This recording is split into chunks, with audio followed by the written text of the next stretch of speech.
ന്യായാധിപന്മാരുടെ പുസ്തകം 20-ാം അധ്യായം 1 മുതൽ 48 വരെയുള്ള തിരുവചനങ്ങൾ.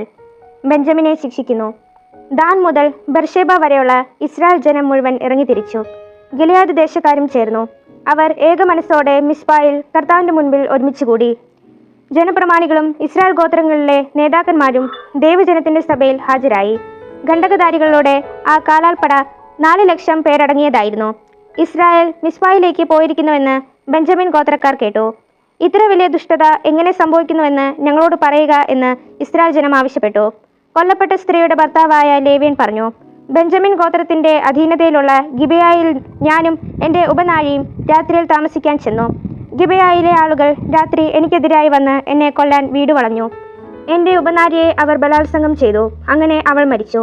അവളെ ഞാൻ കഷ്ണങ്ങളായി മുറിച്ച് ഇസ്രായേൽക്കാരുടെ ദേശത്തെല്ലാം കൊടുത്തയച്ചു. അത്ര വലിയ മ്ലേച്ഛതയാണ് അവർ ഇസ്രായേലിൽ കാണിച്ചിരിക്കുന്നത്. അതുകൊണ്ട് ഇസ്രായേലരെ, ഇതിനെക്കുറിച്ച് എന്ത് ചെയ്യണമെന്നാണ് ഇവിടെ കൂടിയിരിക്കുന്ന നിങ്ങളുടെ ഉപദേശം? ജനം മുഴുവൻ ഏകമനസ്സായി എഴുന്നേറ്റ് നിന്ന് ശബ്ദം ചെയ്തു, ഞങ്ങളിൽ ഒരുവൻ പോലും കൂടാരത്തിലേക്കോ വീട്ടിലേക്കോ മടങ്ങിപ്പോവുകയില്ല. ഗിബെയയോട് നമുക്കിങ്ങനെ ചെയ്യാം, നറുക്കിട്ട് നമുക്കതിനെ ആക്രമിക്കാം. ഇസ്രായേലിലെ ഓരോ ഗോത്രത്തിലും നിന്ന് 100-ന് 10, 1000-ന് 100, 10,000-ന് 1000 എന്ന കണക്കിന് നമുക്ക് ആളുകളെ തിരഞ്ഞെടുക്കാം.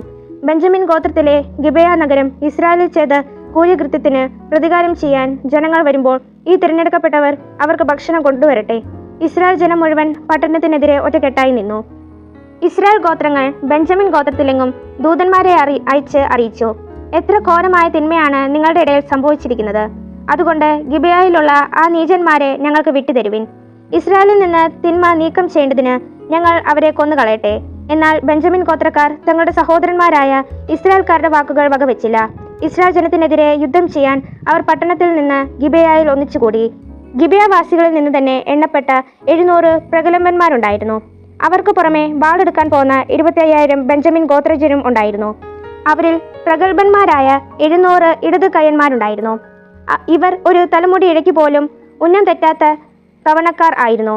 മറുവശത്ത് ബെഞ്ചമിൻ ഗോത്രക്കാർക്കെതിരെ ഖണ്ഡകാരികളായ 4 ലക്ഷം ഇസ്രായേൽ യോദ്ധാക്കൾ അണിനിരുന്നു.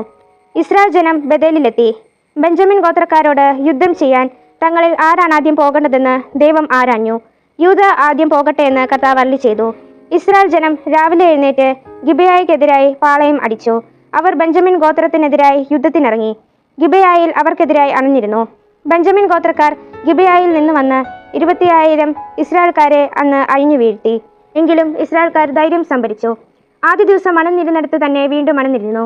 അവർ സായാഹ്നം വരെ കർത്താവിന്റെ മുൻപിൽ കരഞ്ഞു. സഹോദരന്മാരായ ബെഞ്ചമിൻ ഗോത്രക്കാർക്കെതിരെ വീണ്ടും യുദ്ധത്തിന് പോകണമോ എന്ന് അവിടുത്തോട് ആരാഞ്ഞു. ചെല്ലുക എന്ന്